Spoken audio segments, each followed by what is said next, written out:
After years of a growing crime wave in California, some Democrat politicians are finally buckling under the pressure, not to save you, but to save their own political hides. Plus, is a full plastic bag ban coming to California? We got the details.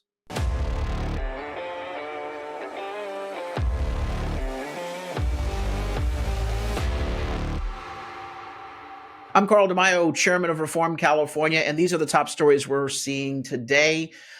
We all know that there's a violent crime wave that is hitting California. While the rest of the country has seen crime decreasing, in California, we are bucking that trend. Our crime is going up, both violent crime as well as property crime, way, way up in the state of California.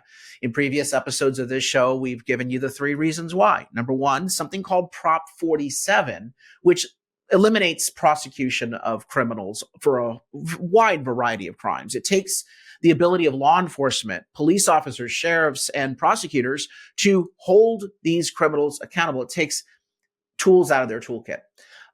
Prop 47, for example, allows a criminal to steal up to $950 per day per store and have no real serious consequence. Prop 47 also decriminalizes a raft of other crimes, including drug crimes, which is why we have such a huge epidemic of fentanyl deaths as well as homelessness. Prop 57 is another reason why we have a crime wave. It's the early release of violent felons and criminals from prison. Basically, we're not letting them or not allowing them or requiring them to serve their full sentence. We're putting them back out on the street to terrorize you. Associated with Prop 57 is also the sanctuary state law. Let's not forget that illegal immigrant criminals, people who commit crimes while they're here in the U.S. illegally, they're not being deported because local police are not allowed to hand over an illegal immigrant criminal to ICE for deportation. In other words, California politicians release those people back on the streets. And then finally, we have seen Democrat politicians disparage the whole entire policing profession, calling them racist, calling them thugs. As a result, recruitment retention is abysmal in our police departments and sheriff's departments. And so for all those 3 reasons, we have a crime wave. Democrat politicians have only gaslit and grandstanded on this issue, denying that we have a crime wave and then saying, like Governor Newsom earlier this week, I'm sending in a couple CHP officers to the Bay Area to combat crime. He's sending in less CHP officers as part of this little grandstanding stunt than he actually sent during the APEC conference a few months ago, where a bunch of world leaders and rich people showed up. So you know what he thinks about your safety. You can basically be left to your own defenses. But world leaders and rich people, that's right, we clean up the crime and grime for them. And so nothing's been happening with California politicians, but that may be changing.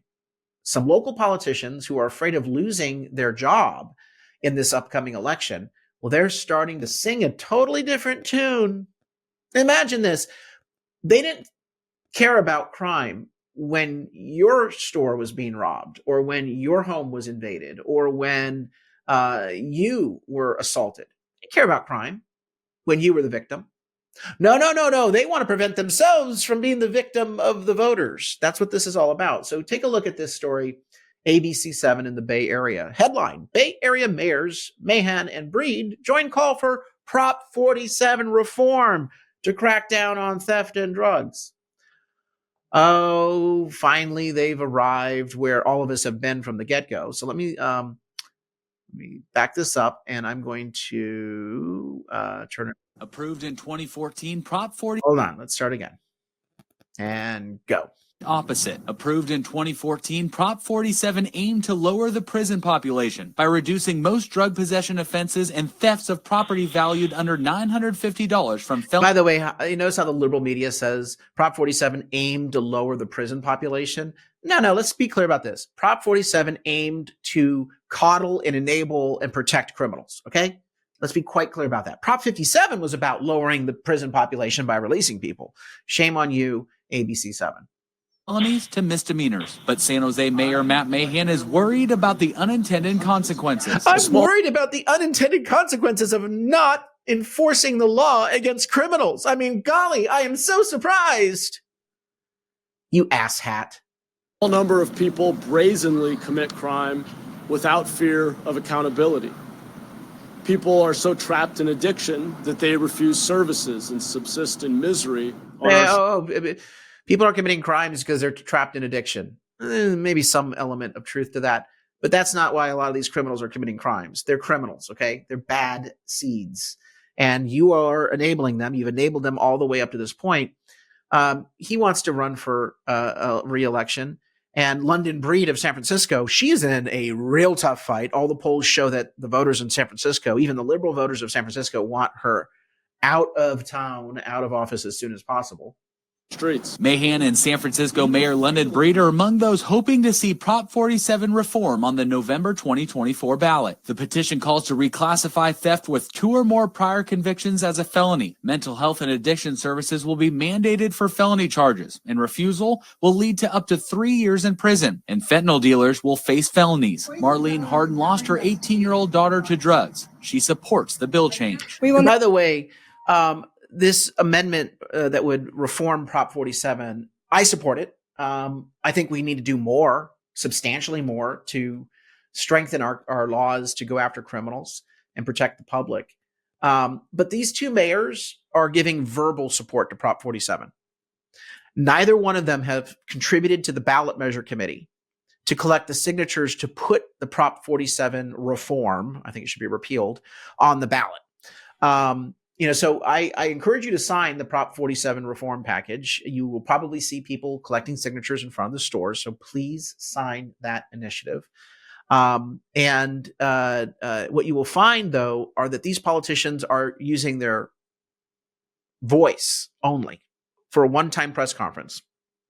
I always say if a politician is serious about something, they'll put money behind it. They'll raise money. They'll get behind that ballot measure or campaign, and we're not seeing that. It's just for rhetoric. And notice how, for years, Mahan and London Breed have been 100% in support of Prop 47. The only thing that changed is not the crime or the policy. The only thing that's changed is that they now think they're going to get harmed by Prop 47, politically speaking. While everyone else in their community has been absolutely devastated by the epic increase in crime and grime on the streets that was brought about by Prop 47. Again, I give no credit to these 2 liberal mayors. They should be voted out of office. Here is another story I'm following, and I have to chuckle. Headline: California bill would ban plastic shopping bags at grocery stores. Sound familiar?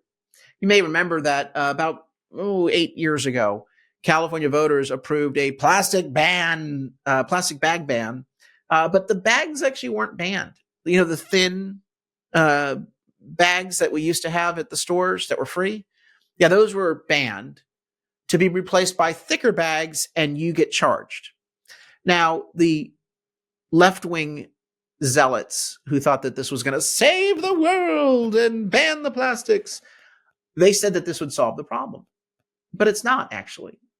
LA Times had this story. We covered this on a previous episode. Here's why California's plastic bag ban is failing. It was Senate Bill 270. If you go down here, the Enviros, they've looked at the waste of bags in California. And I love this data because it shows just how devoid of reality these people are on their left-wing ideas. CalRecycle measures how much plastic bag waste goes into landfills. They've done it for many years. In 2004, their study showed that California's disposed of 147,000 tons of plastic grocery and merchandise bags. 147,000. That's about 8 pounds of bags per person per year. It's a lot, right? Well, then we implemented the plastic bag ban, which is nothing more than we're going to sell you or force you to pay 10 cents for thicker bags that take longer to break down in the landfill. Now, what are the numbers? Are we getting better results for the environment? No, and you can't make this crap up.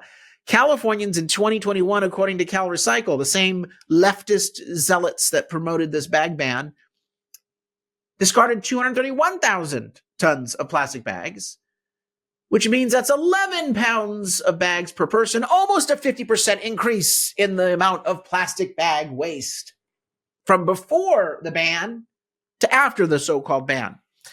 So seeing these numbers and their epic failure and their grift, the yahoos on the left say, oh yeah, trust us one more time.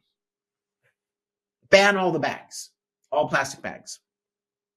So the proposal is to ban all bags starting in January of 2026. And Democrat State Senator Catherine Blakespear is behind this. They're introducing these bills just like they did when they introduced the last bag ban. It started out as a bill in the legislature. It was then subject to a referenda in the legislature, but sadly, voters approved it. Look, if you offer people opportunities to recycle, most of them will do recycling. Most of them will do reuse. Reduce, reuse, recycle. That's always been the mantra of good environmentalism. And those smaller bags, the more flimsy bags with less plastic, they were actually working just fine.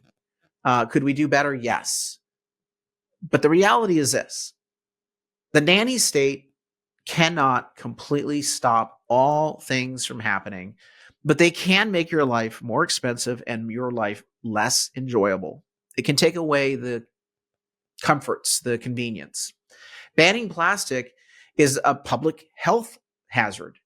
We've seen the studies that show that the felt bags get bacteria.